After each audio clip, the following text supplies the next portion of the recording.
Welcome back to the part 2 of the Lab 9 video tutorial. So far we have created the hardware platform and we have exported it to the SDK. As you can see, there is H2 platform 0.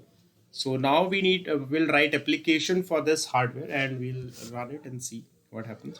So for creation of new application, go to file, go to new and click on the application project. So you can write on the project name. So for, let's say I'm writing hello world, right?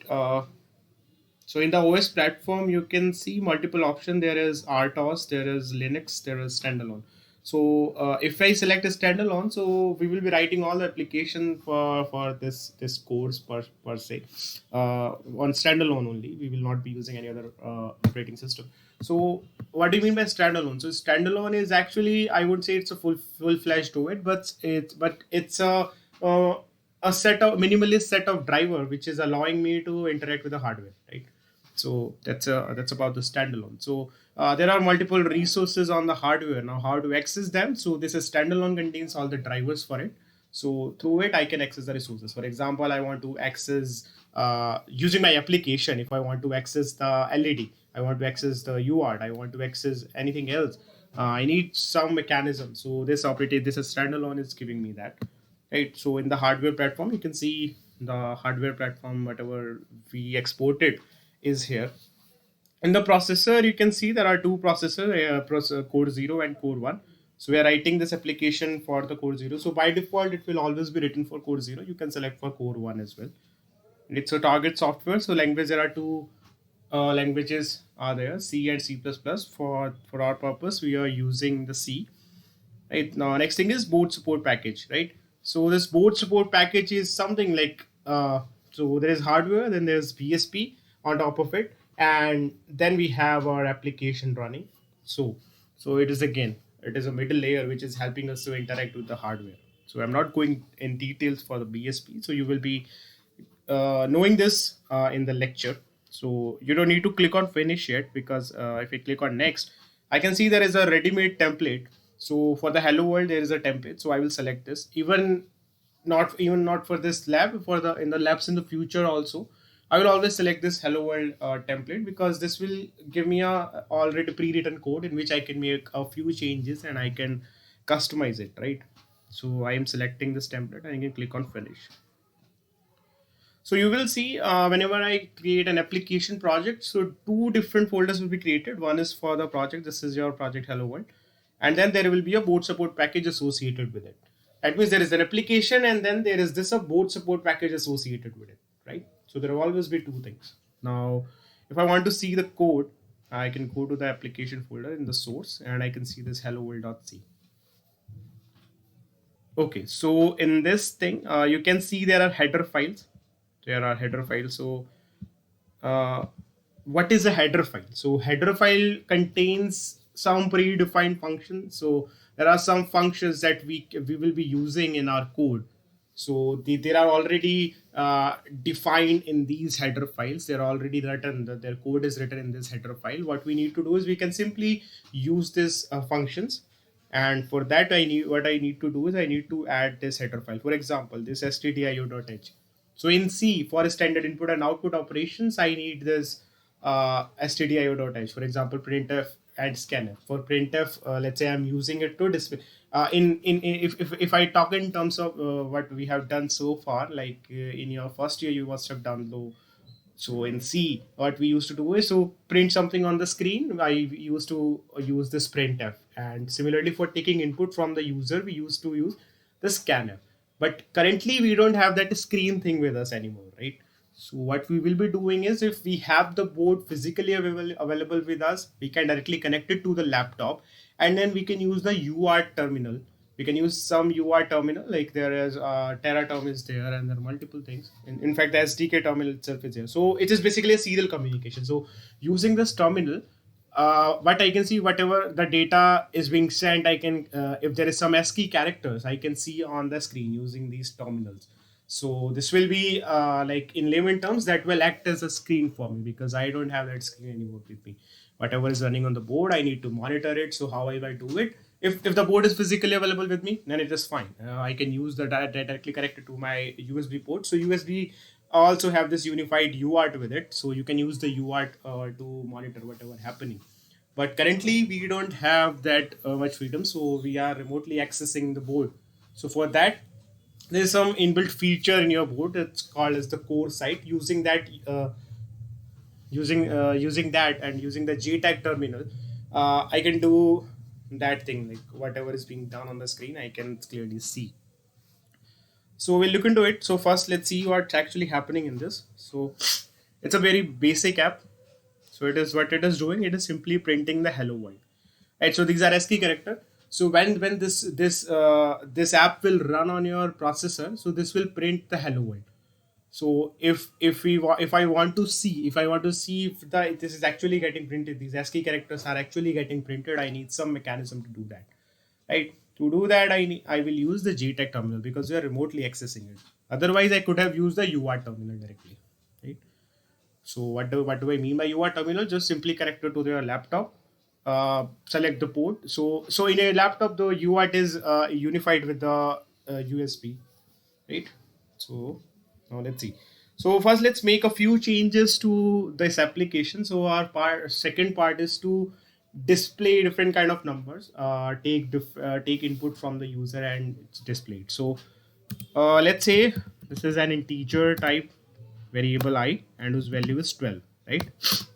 Next is a float type variable whose value is, let's say, 12.20, right? Let's say that there is double.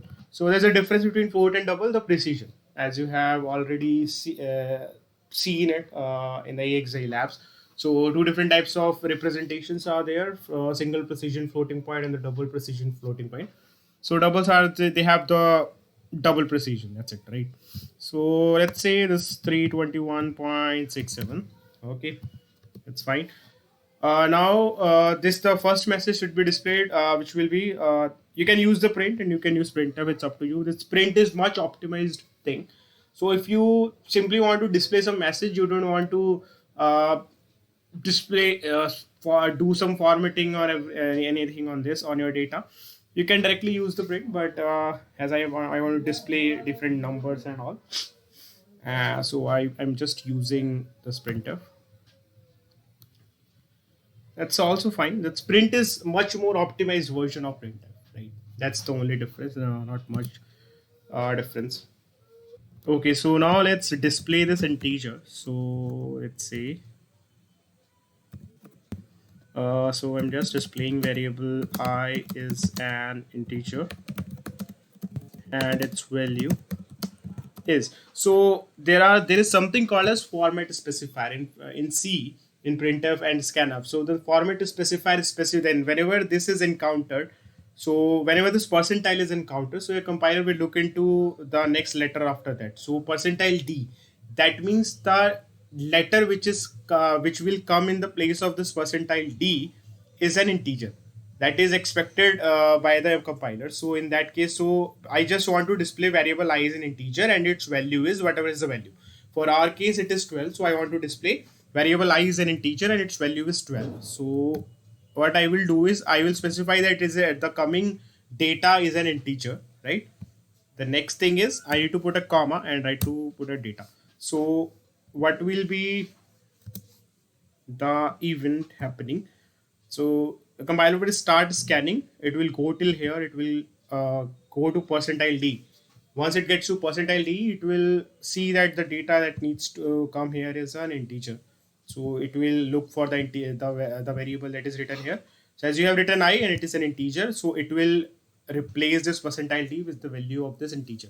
So I will get 12 here instead of this percentile D, right? So the next thing is I need to display the float value, right?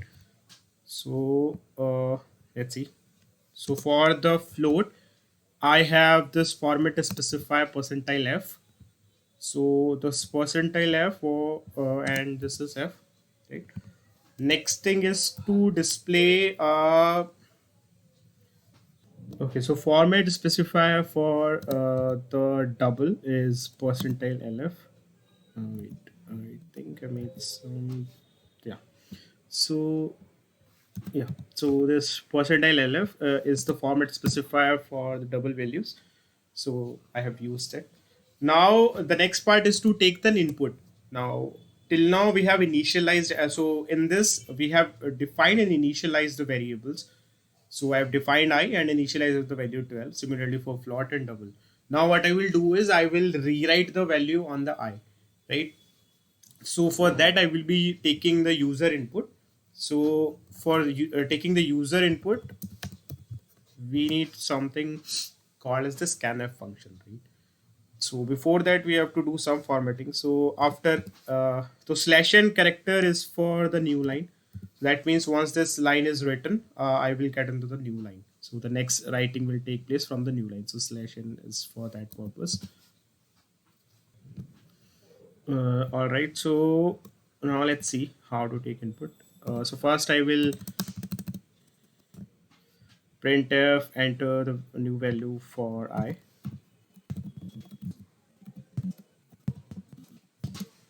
Okay. So slash n. It's fine. So now let's see how to use this scanf function. So the very first thing is in the scanf, I need to specify the format, the data type that I need to take input. So I need to take integer as input. So percentile will be percentile d will be there. The next thing is to give the address at which I want to keep store this value. So whatever is the input coming from the user, where I want to store. So giving the address of that variable. So there is this address of operator. So this AND operator is the address of operator, and I is the name of the variable. So variable is nothing but the names given to the memory location. So I is some memory location at which initially I stored 12. Now I want to update it. So what I want to update it with, whatever the user is inputting. So scanf will take the input using the percentile d. That means that's an integer input. But where it will store it, it will be storing it at the address of I, right? So this AND operator is will give the address of this I, and the new value will be stored, or I should see it will be overwritten. The 12 will be overwritten with the new value, right? So once it is overwritten, what I will do is I will print it again.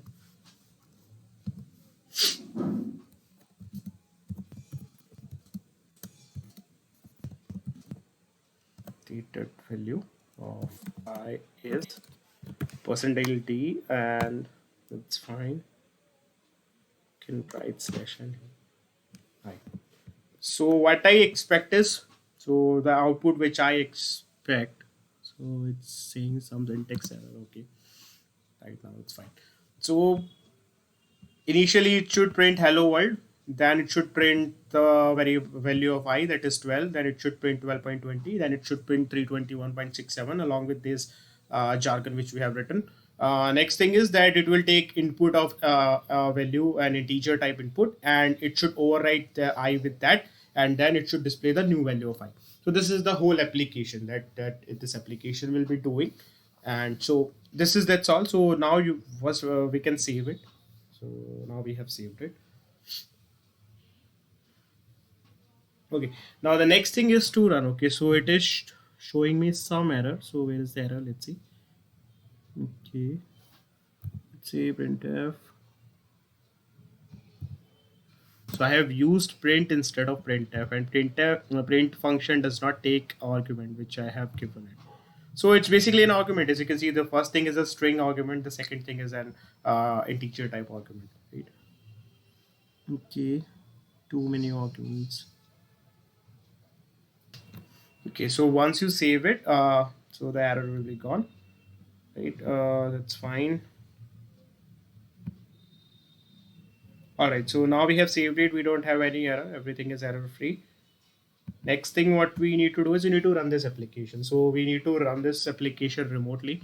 So just note these steps which I'm going to tell you in the next couple of minutes, and these are very important and you have to do it every time. So first thing is to, and as you can see, there is a local hardware server. That means you have to connect the board physically. So, but we need to add an application server, right? So before that, let me connect to the VPN. All right, so I have connected to the VPN. So go to this icon, add new target connection, and click on it. Let's say I want to name my Cybo remote server. So just take this set as default target. That means whenever you run your application, this will be the default target. Write the IP of your host. So I'm using 92.168.33.174. The port will be the default 3121. You can use the symbol server and first test the connection. So you can see the connection is established. So there is a successful established connection, and you can click on OK. So once you click on OK, you can see that your remote server is there, and which is now the default server instead of the local server. So this is the first part that you need to do every time whenever you open the SDK for some new lab or so. Right. So the next first thing is this: creating a server. In case you have already have the server, the next thing we need to do, we need to make changes in the board support package. For that, you need to go to the BSP and you need to go to the system.mss. So by default, whenever you create an application, the system.mss file will be open, right? So you need to go to modify the BSP settings. Right, in modify BSP settings, go to the standalone. So in the standalone, you can see in the standard input and standard output, there is PS7 UART. So it simply means that for the input and output, you are using the UART. So this application, the board support package, the feature which we have selected for the standard input and output is the UART. But we don't have the UART anymore with us, so we need to select the other functionality for the remote access is the core site. So for the both the standard input and standard output, select the core site and click on OK. So using the core site, I will use the JTAG terminal now. Instead of UART terminal, I will use the JTAG terminal for the standard input and standard output. If you want to go into details of what it is actually, you can go to the documentation. But for timing, you can just live with it and you can use it directly, right?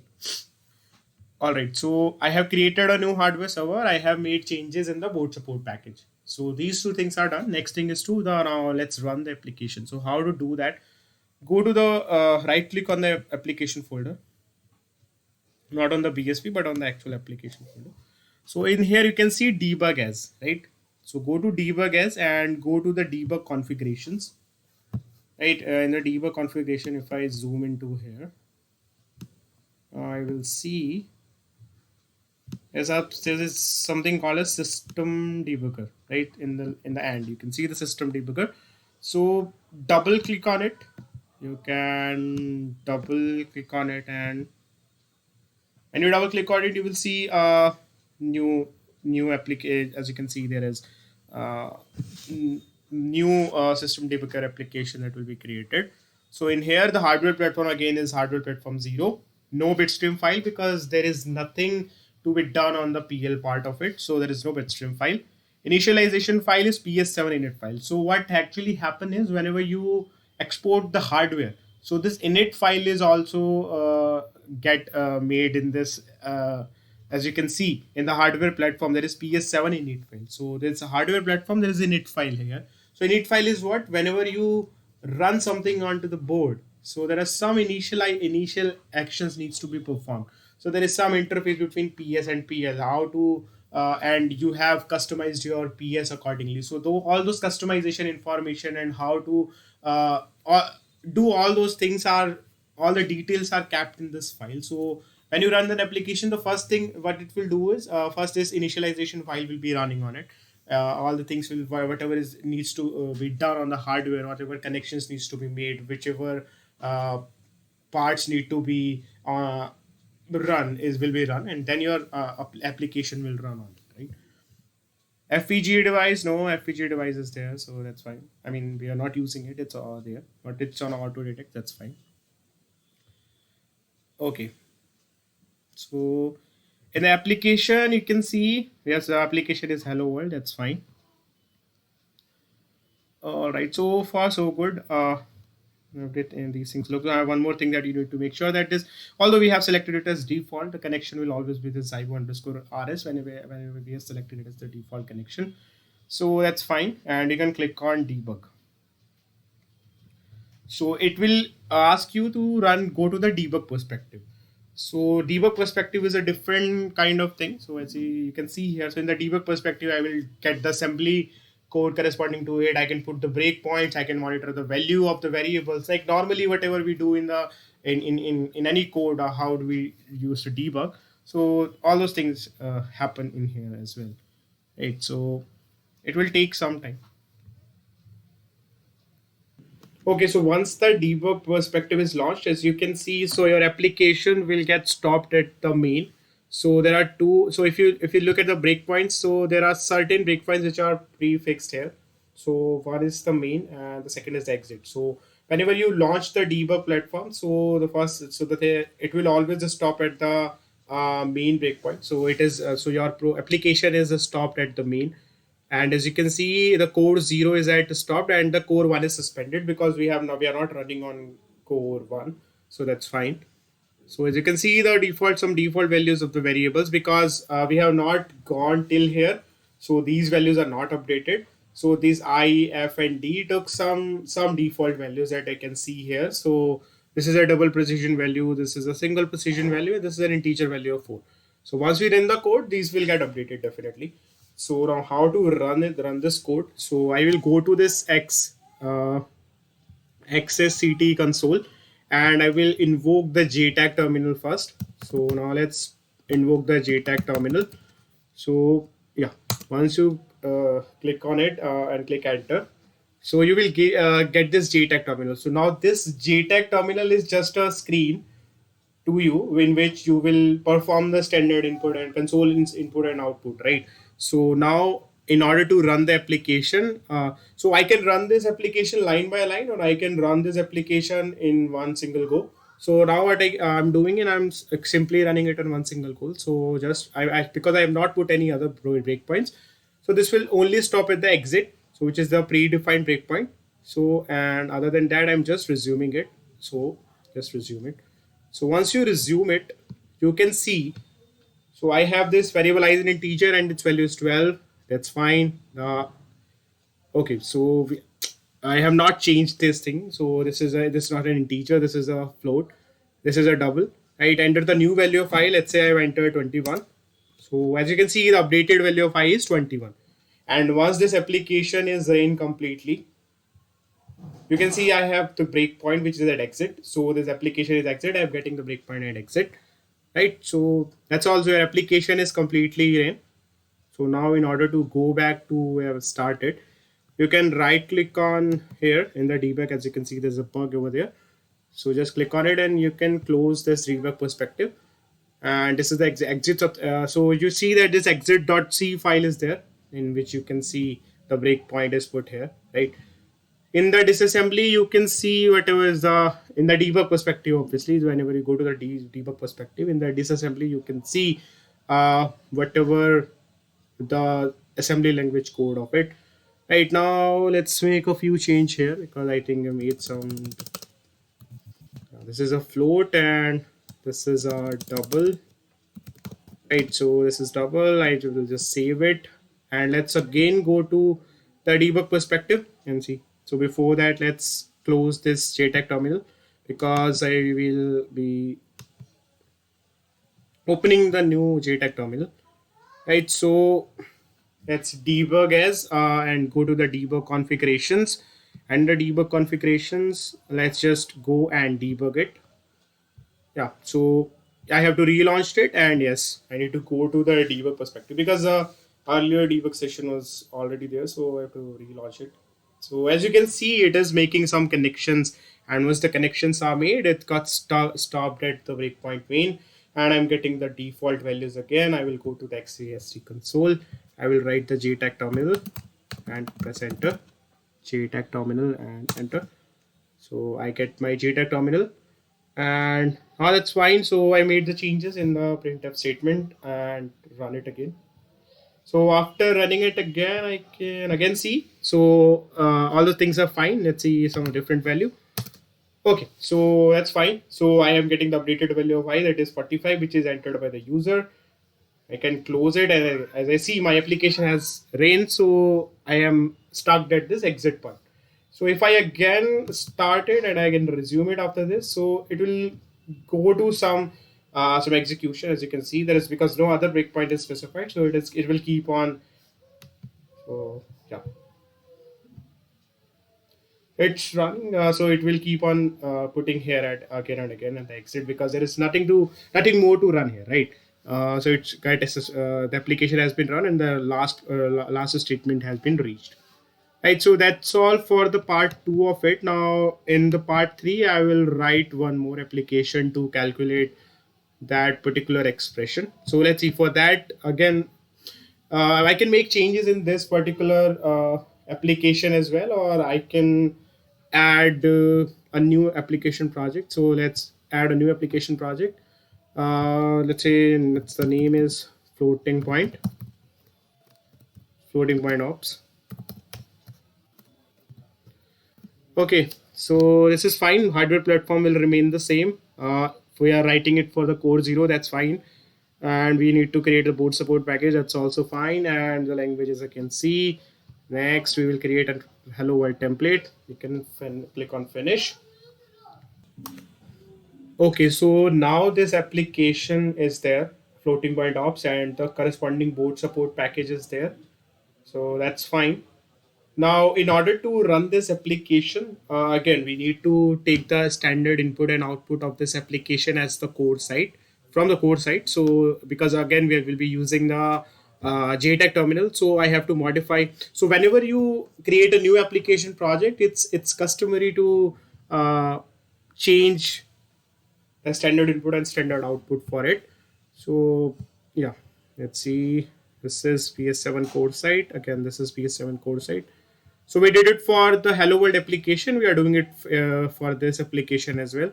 So once you click OK, you can see then whenever you make some changes in the BSP, so it will regenerate the BSP source in order to reflect those changes. Right. So this thing is done. Next, I need to do is uh, yeah. So the source code in here, you can see this is again a Hello World. So I can first change the name of it.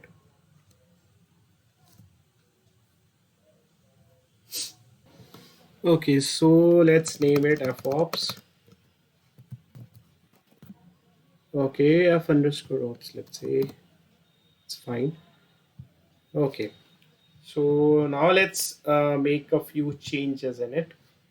So first, so we need to calculate this expression x by t plus 2. Let me recheck again. Yeah, so we have to calculate this x by t plus the square root of 2 into log n by t. That's what we need to calculate. So as you can see, for that I need some special functions. This is square root and the logarithm, natural log. So for that I need to use one header file, math.h.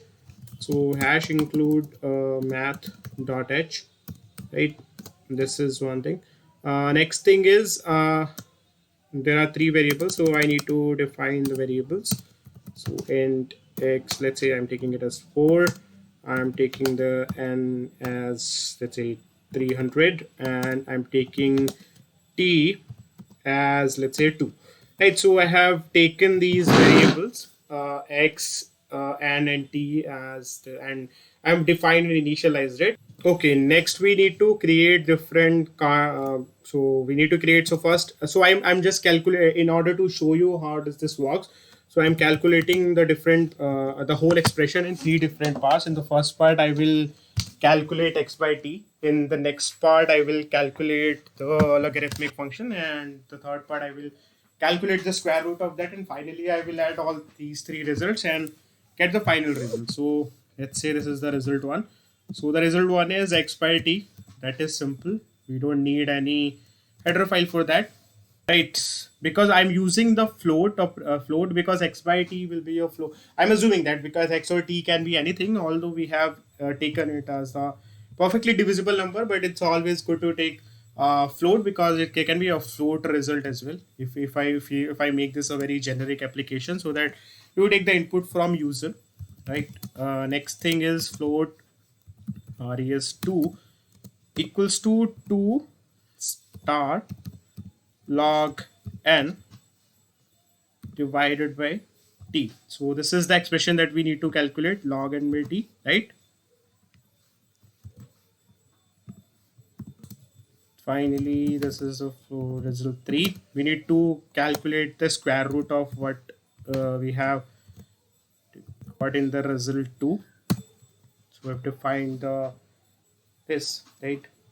So if I save it, ideally I should not have any error, but I'm getting some error. It is saying me that undefined reference to log, right? Although I have included math.h, but still I'm getting undefined reference to log. That simply means some changes needs to be done in the build settings, right? So go here, right click on the application folder. So in the application folder, as you can see, C++ build setting, go to build settings, and in the build setting, you can see the libraries, right? So in the libraries, simply click on add and click M, right? So whatever the libraries with this M in them, they get added in the build perspective of it, and you can click on OK. So once you click on OK, and once you click on OK, everything is fine. Right, so we see this log now. This log and square root function are coming in this maroon color or whatever it is. So now this means that their compiler is able to grab these functions. Earlier it was not able to get these. But now it is able to get this. So we have calculated all these three things: x by t and the square root of this thing. So let's display these first and display the final result. So this is RE, let's say result 3. Okay, so let's print these one by one. So if I want to print result 1, that is x by t, right? So and percentile f is what? It is res1 and one new line character here, right? This is for printf, and next is res2. It is fine, res2. Finally, the res3, right? And finally, the final result, the result of the expression x by t plus square root 2 log n by t is percentile f, comma, you can assign res1, res2, res3, sorry, if we do, the addition of res1 and res3 to some variable, or I can simply add in the function itself, like res1 plus res3. So what will happen is, so percentile f, what it will sense that there is some floating point value needs to be come here, right? But when it see there is some operation is happening, so this operation will first take place. Whatever be the result of this operation, that will get printed here. So either you directly add here, or you assign a variable result, as or you can do like this. Let's say float result equals to res1 plus res3, right? This is also fine. It's up to you, whatever you want to do. So this is also fine, right? Okay, so now I have written the application. I can save it. So there are no errors. So the application is error free and we can run it. So in order to, we'll run it in the same way as we did for the application one. So right click on it, debug as, go to the debug configuration. So let's add one more debug thing here. So this is for the earlier one was for hello world. This is for the floating point. In the application, as you can see, is the floating point ops project, right? That's fine. Okay. Next, everything looks good. You can click on debug and wait for it to launch in debug perspective.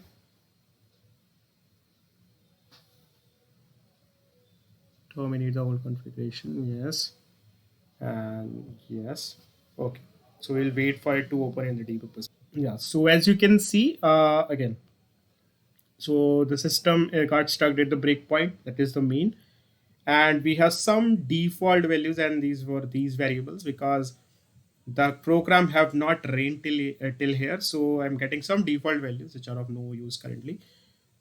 Similarly, there are two breakpoints. So now let's open the JTAG terminal. So JTAG terminal and run this application and see what's happening.